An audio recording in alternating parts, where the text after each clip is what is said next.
नमस्कार। आज हम चलने वाले हैं एक ऐसे अनूठे शक्तिपीठ की यात्रा पर जो भारत और नेपाल दोनों देशों में फैला हुआ है। ये है मिथिला उमा शक्तिपीठ, जिसका केंद्र नेपाल के जनकपुर धाम में माना जाता है।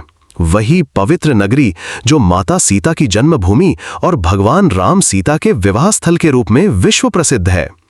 इस शक्तिपीठ पर माता सती का वाम स्कंध अर्थात बायां कंधा गिरा था।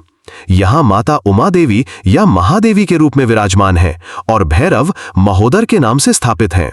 ये एकमात्र शक्तिपीठ है जो 3 अलग-अलग मंदिरों से मिलकर बना है और जो संपूर्ण मिथिला सांस्कृतिक क्षेत्र में व्याप्त है। मिथिला का नाम सुनते ही मन में रामायण की स्मृतियां जाग उठती हैं। मिथिला वो प्राचीन राज्य था जिसके शासक थे राजर्षि जनक। वे राजा जो ऋषि भी थे, कर्मयोगी भी थे और ज्ञानी भी थे। जनक विदेह कहलाते थे। विदेह अर्थात जिन्होंने देह से परे का ज्ञान प्राप्त कर लिया हो। वे राज सिंहासन पर बैठकर भी सन्यासी थे, सम्राट होकर भी योगी थे। यही कर्म योग का आदर्श था जिसकी शिक्षा आगे चलकर भगवान कृष्ण ने गीता में दी। उनकी राजधानी जनकपुरी अर्थात आज का जनकपुर प्राचीन काल में दार्शनिक विमर्श और वैदिक ज्ञान का महान केंद्र था। जनक के दरबार में जो शास्त्रार्थ होते थे वे विश्व के बौद्धिक इतिहास की अमूल्य धरोहर हैं। महर्षि याज्ञवल्क्य जिन्होंने बृहदारण्यक उपनिषद में अद्वैत वेदांत के बीज बोए, जनक के दरबार के सबसे प्रतिष्ठित ऋषि थे। एक प्रसिद्ध शास्त्रार्थ में जनक ने 1,000 गायों के सींगों पर स्वर्ण बांधकर घोषणा की कि सबसे बड़ा ब्रह्मवेत्ता इन्हें ले जाए, और याज्ञवल्क्य ने सभी विद्वानों को पराजित किया। इसी शास्त्रार्थ में विदुषी गार्गी ने याज्ञवल्क्य से ऐसे प्रश्न पूछे जो आज भी दार्शनिक जगत में प्रासंगिक हैं।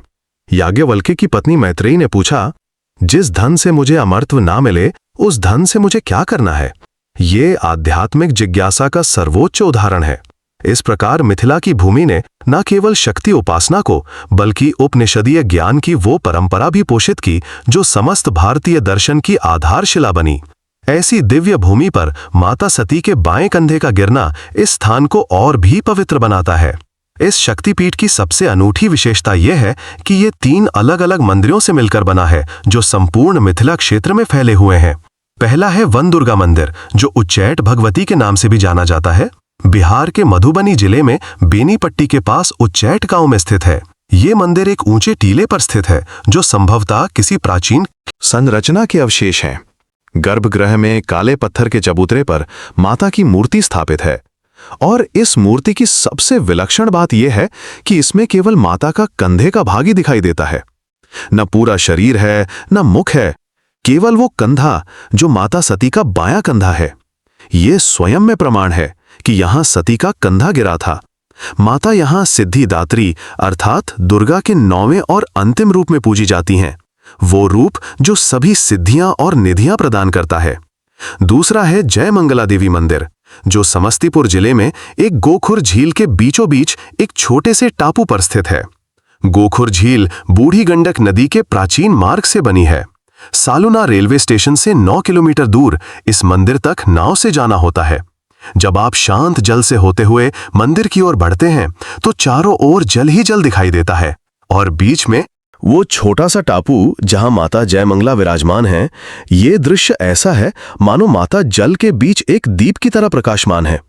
बारिश में जब झील का जल स्तर बढ़ जाता है तो टापू और भी छोटा हो जाता है और मंदिर चारों ओर से जल से घिर जाता है। तीसरा है उग्रतारा मंदिर जो सहरसा जिले के महिषी में स्थित है और तांत्रिक साधना के लिए प्रसिद्ध है। इस मंदिर का इतिहास महाकवि कालिदास से अभिन्न रूप से जुड़ा है। कथा यह है कि कालिदास जन्म से अत्यंत मूर्ख और अज्ञानी थे। एक षड्यंत्र में पंडितों ने विदुषी राजकुमारी विद्योत्तमा का विवाह कालिदास से करा दिया।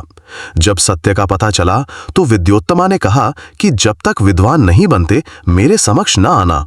अपमानित कालिदास भटकते भटकते महिषी पहुंचे जहां उग्रतारा माता का मंदिर था। कठोर तपस्या और तांत्रिक साधना से माता प्रसन्न हुई और उन्होंने कालिदास की जिह्वा पर बीजाक्षर लिख दिए। उसी क्षण कालिदास संस्कृत के सर्वश्रेष्ठ कवि बन गए जिन्होंने मेघदूतम, अभिज्ञान शाकुंतलम और कुमार संभव जैसी कालजयी रचनाएं की। आज भी विद्यार्थी और कलाकार यहां माता उग्रतारा से बुद्धि और वाक शक्ति का वरदान मांगने आते हैं। अब आइए जानते हैं कि उमा देवी कौन है। उमा माता पार्वती का एक अत्यंत कोमल और स्नेहमय रूप है। उमा शब्द का अर्थ है प्रकाश, शांति और करुणा, जबकि अधिकांश शक्तिपीठों में माता के उग्र रूप की पूजा होती है। यहाँ माता का सौम्य और मातृवत्सल रूप विशेष रूप से पूजित है। उमा देवी धैर्य, प्रेम और धर्म के माध्यम से शक्ति का प्रदर्शन करती हैं। ये सौम्यता माता सीता के गुणों से मिलती जुलती हैं, धैर्य, समर्पण और अनुग्रह। इसीलिए मिथिला में शक्ति उपासना और सीता उपासना एक दूसरे में समाहित हैं। भैरव महोदर का नाम संस्कृत में महा अर्थात बड़ा और उदर अर्थात पेट से बना है। महोदर भगवान शिव का वह उग्र स्वरूप है जो इस शक्तिपीठ के रक्षक हैं। पौराणिक कथा के अनुसार दक्ष प्रजापति ब्रह्मा जी के मानस पुत्र और प्रजापतियों में सबसे शक्तिशाली थे। उनका वैभव अपार था और देवताओं में उनकी प्रतिष्ठा अत्यंत ऊंची थी। किंतु जब उनकी प्रिय पुत्री सती ने शमशानवासी भस्म लगाने वाले भगवान शिव से विवाह किया तो दक्ष का अहंकार आहत हुआ। एक बार देव सभा में शिव उनके सम्मान में खड़े नहीं हुए तो दक्ष ने इसे अपमान मानकर प्रतिशोध की ठान ली। दक्ष ने कनखल में एक विशाल महायज्ञ का आयोजन किया जिसमें समस्त देवताओं को बुलाया गया, किंतु जानबूझकर शिव और सती को निमंत्रण नहीं भेजा। सती अपने पिता के यज्ञ में जाने की जिद पर अड़ गईं। शिव ने समझाया कि बिन बुलाए जाना अपमान होगा, लेकिन सती ने तर्क दिया कि पुत्री को पिता के घर जाने के लिए निमंत्रण की आवश्यकता नहीं। भारी हृदय से शिव ने उन्हें जाने दिया। यज्ञशाला में दक्ष ने सबके सामने शिव को अपमानित किया। सती ने प्रतिवाद किया, किंतु दक्ष ने एक न सुनी। जब सती ने देखा कि यज्ञ में शिव के लिए कोई भाग नहीं है और पति का सार्वजनिक अपमान हो रहा है, तब उन्होंने कहा कि ये शरीर मुझे दक्ष से मिला है और यदि दक्ष मेरे पति का अपमान करता है तो मुझे इस शरीर में रहने का अधिकार नहीं। उन्होंने योगाग्नि से आत्मदाह कर लिया। विक्षिप्त शिव की जटा से वीरभद्र और महाकाली प्रकट हुए, जिन्होंने यज्ञ का विध्वंस किया। शिव सती के शरीर को कंधे पर उठाकर प्रलयकारी तांडव करने लगे। सृष्टि की रक्षा हेतु भगवान विष्णु ने सुदर्शन चक्र से सती के शरीर के 51 खंड किए।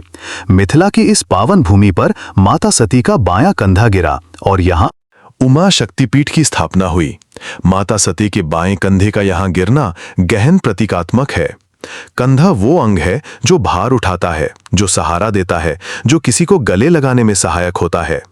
बायां कंधा हृदय के निकट होता है, इसलिए इसका संबंध प्रेम, करुणा और भावनात्मक सहारे से है। जो लोग भावनात्मक रूप से टूटे हुए हैं, जिन्हें जीवन में किसी का सहारा चाहिए, जो अकेलापन महसूस कर रहे हैं, उन्हें इस शक्तिपीठ में माता उमा के दर्शन अवश्य करने चाहिए। अब आइए सुनते हैं उस दिव्य कथा को जिसने मिथिला को अमर बना दिया, माता सीता का स्वयंवर और भगवान राम द्वारा शिव धनुष का भंजन। राजा जनक ने एक दिन पृथ्वी जोतते समय हल की नोक से एक स्वर्ण कलश प्राप्त किया जिसमें एक दिव्य कन्या थी। यही थी माता सीता। सीता जब विवाह योग्य हुई तो जनक ने अद्भुत स्वयंवर का आयोजन किया। शर्त थी कि जो वीर भगवान शिव के पिनाक धनुष को उठाकर प्रत्यंचा चढ़ा दे, सीता का विवाह उसी से होगा। ये धनुष इतना भारी था कि 300 व्यक्ति मिलकर इसकी पेटी ढोते थे। रावण, बाणासुर, जरासंध, एक से बढ़कर एक बलशाली योद्धा आए, किंतु कोई धनुष हिला भी नहीं सका। राजा जनक ने विलाप करते हुए कहा, क्या पृथ्वी वीर विहीन हो गई है? तब महर्षि विश्वामित्र ने श्री राम की ओर संकेत किया। भगवान राम ने बिना किसी प्रयास के, जैसे कोई बच्चा खिलौना उठाता है, उस विशाल शिव धनुष को उठा लिया और इतने बल से प्रत्यंचा खींची कि वो दिव्य धनुष बीच से टूट गया। धनुष टूटने की ध्वनि इतनी प्रचंड थी कि अनेक राजा मूर्छित हो गए। धरती कांप उठी और आकाश से देवताओं ने पुष्प वर्षा की। माता सीता ने आगे बढ़कर भगवान राम के गले में जयमाला डाल दी। जनकपुर में ऐसा उल्लास छाया कि नगाड़े बजने लगे, शंख ध्वनि गूंज उठी और राजा जनक की आंखों से आनंद के आंसू बह रहे थे। और यही वो स्थान है जहां आज राम सीता विवाह मंडप खड़ा है, उसी दिव्य क्षण की स्मृति में। जनकपुर का सबसे भव्य और प्रसिद्ध मंदिर जानकी मंदिर है, जिसे 9 लखा मंदिर भी कहा जाता है, क्योंकि इसके निर्माण में 9 लाख स्वर्ण मुद्राएं व्यय हुई थीं। इस मंदिर का निर्माण सन 1910 में भारत के टीकमगढ़ रियासत की रानी वृषभानु ने करवाया था। ये मुगल, राजपूत और कोयरी हिंदू स्थापत्य शैलियों का अद्भुत मिश्रण है। पूर्णतः श्वेत पत्थर और संगमरमर से निर्मित ये 3 मंजिला भवन इतना सुंदर है कि इसे नेपाल का ताजमहल कहा जाता है। मंदिर में 60 सुसज्जित कक्ष हैं, जिनमें रंगीन कांच, उत्कीर्णन, चित्रकारी और जालीदार खिड़कियां हैं। दीवारों पर मधुबनी अर्थात मिथिला चित्रकला अंकित है। सन 2008 में इसे यूनेस्को की अस्थायी विश्व धरोहर सूची में शामिल किया गया। सन 1657 में इस स्थान पर माता सीता की एक स्वर्ण प्रतिमा की खोज हुई, जिसने जनकपुर को प्रमुख तीर्थ स्थल के रूप में स्थापित किया। मंदिर के समीप राम सीता विवाह मंडप है, जो संगमरमर के स्तंभों और भव्य गुंबदों से सुसज्जित है। जनकपुर में 72 प्राचीन सरोवर हैं, जिनका पौराणिक महत्व है। गंगा सागर सरोवर, जो जनक महल के निकट है, अनादिकाल से कभी नहीं सूखा है। मान्यता है कि इसमें 7 समुद्रों और सभी पवित्र स्थानों का जल विद्यमान है। यहाँ प्रतिदिन सायंकाल गंगा आरती होती है, जब पुजारी विशाल दीपकों को गोलाकार घुमाते हैं और दीपक की लौ का प्रतिबिंब सरोवर के जल में पड़ता है, तो ऐसा लगता है मानो सरोवर में भी अग्नि जल रही है। सैकड़ों छोटे दीपक पत्तों पर रखकर प्रवाहित किए जाते हैं, जो टिमटिमाती ज्योतियों का अविस्मरणीय दृश्य रचते हैं। धनुष सागर सबसे बड़ा औपचारिक सरोवर है, जहां मान्यता है कि भगवान राम ने शिव धनुष तोड़ा था। मंदिर में प्रतिदिन भव्य पूजा होती है। प्रातः 4:30 बजे कपाट खुलते हैं, 5 बजे मंगला आरती होती है। मैथिली संस्कृत पद्धति के अनुसार पूजा होती है। रामायण पाठ, भजन, मैथिली लोकगीत और कीर्तन पूरे दिन गूंजते रहते हैं। माता को कमल, गुलाब, नारियल, मिठाई, फल और लाल चुंदरी अर्पित किए जाते हैं। मैथिली परंपरा के अनुसार पान सुपारी और सिंदूर चढ़ाया जाता है। प्रसाद में विशेष रूप से ठेकुआ और खाजा होती हैं। मिथिला उमा शक्ति पीठ में विभिन्न पर्वों पर भव्य उत्सव मनाए जाते हैं। विवाह पंचमी सबसे भव्य उत्सव है, जो नवंबर-दिसंबर में मार्गशीर्ष शुक्ल पंचमी को मनाया जाता है। ये भगवान राम और माता सीता के विवाह का पुनर्मंचन है, जो 5 दिनों तक चलता है। अयोध्या से भगवान राम की मूर्ति को बारात की तरह जनकपुर लाया जाता है। एक भव्य रथ पर मूर्ति विराजमान है। सैकड़ों बैंड बाजे बज रहे हैं, हजारों भक्त नाचते गाते चल रहे हैं। जब ये बारात भारत नेपाल सीमा पार करती है, तो दोनों देशों के अधिकारी पारंपरिक तिलक लगाकर स्वागत करते हैं। ये विश्व की एकमात्र ऐसी बारात है जो अंतर्राष्ट्रीय सीमा पार करती है। बराहा बिघा रंगभूमि मैदान में स्वयंवर का भव्य मंचन होता है। 3 लाख से अधिक श्रद्धालु इस उत्सव में सम्मिलित होते हैं, जो भारत और नेपाल दोनों देशों से आते हैं। जब मंच पर राम सीता का विवाह संपन्न होता है, तो लाखों भक्तों की आंखों में आंसू आ जाते हैं। ऐसा लगता है कि त्रेता युग वापस आ गया है। छठ पूजा कार्तिक मास में गंगा सागर और धनुष सागर पर बड़ी धूमधाम से मनाई जाती है। ये केवल धार्मिक अनुष्ठान नहीं, बल्कि मिथिला की आत्मा है। 4 दिनों तक चलने वाले इस महापर्व में व्रती महिलाएं 48 घंटे से अधिक का निर्जला व्रत रखती हैं। तीसरे दिन सायंकाल व्रती कमर तक जल में खड़ी होकर डूबते सूर्य को अर्घ्य देती हैं। उनके हाथों में सूप है, जिसमें प्रसाद सजा है। होंठों पर छठ गीत हैं और आंखों में श्रद्धा के आंसू। चौथे दिन भोर में उगते सूर्य को अर्घ्य दिया जाता है। रात भर जागरण के बाद उस क्षण व्रती जो प्रार्थना करती है, वो शब्दों से परे है। नवरात्रि चैत्र और शारदीय दोनों समय में मनाई जाती है। रामनवमी, दशहरा और तिहार भी उत्साह से मनाए जाते हैं। धनुषा धाम में माघ मास के प्रत्येक रविवार को मकर मेला लगता है। अब बात करें इस शक्तिपीठ से जुड़ी मान्यताओं और लाभों की। सबसे पहली और सबसे महत्वपूर्ण मान्यता है दाम्पत्य सुख और वैवाहिक सौहार्द की। ये वो भूमि है जहां संसार का सबसे आदर्श विवाह संपन्न हुआ। राम और सीता का विवाह। जो दंपत्ति अपने वैवाहिक जीवन में समस्याओं से जूझ रहे हैं, जिनके बीच प्रेम कम हो रहा है, उन्हें यहाँ माता उमा और भगवान राम सीता से प्रार्थना करनी चाहिए। विवाह में विलंब हो रहा हो तो भी यहाँ प्रार्थना से शीघ्र विवाह होता है। दूसरी मान्यता है भावनात्मक उपचार और मानसिक शांति की। बाया कंधा हृदय के निकट है और उमा देवी का सौम्य रूप करुणा और प्रेम का प्रतीक है। जो लोग भावनात्मक आघात से गुजर रहे हैं, जिनका हृदय टूटा हुआ है, जो अवसाद या चिंता से पीड़ित हैं, उन्हें माता उमा की शरण में आना चाहिए। तीसरी मान्यता है सिद्धि प्राप्ति और ज्ञान की। वन दुर्गा मंदिर में माता सिद्धिदात्री के रूप में पूजी जाती हैं। उग्रतारा मंदिर महिषी में तांत्रिक साधना का महान केंद्र है। महाकवि कालिदास को यहीं विद्वत्ता का वरदान मिला था। आज भी परीक्षाओं से पहले मिथिला क्षेत्र के छात्र यहाँ दर्शन करने आते हैं। चौथी मान्यता है संतान सुख की प्राप्ति और परिवार की रक्षा की। माता सीता की जन्मभूमि होने के कारण ये स्थान संतान सुख के लिए अत्यंत शुभ माना जाता है। निसंतान दंपतियों को यहाँ अवश्य आना चाहिए। पांचवी मान्यता है पापों के क्षय और मोक्ष की। गंगा सागर सरोवर में स्नान करने और गंगा आरती में सम्मिलित होने से पापों का नाश होता है और आत्मा को शांति मिलती है।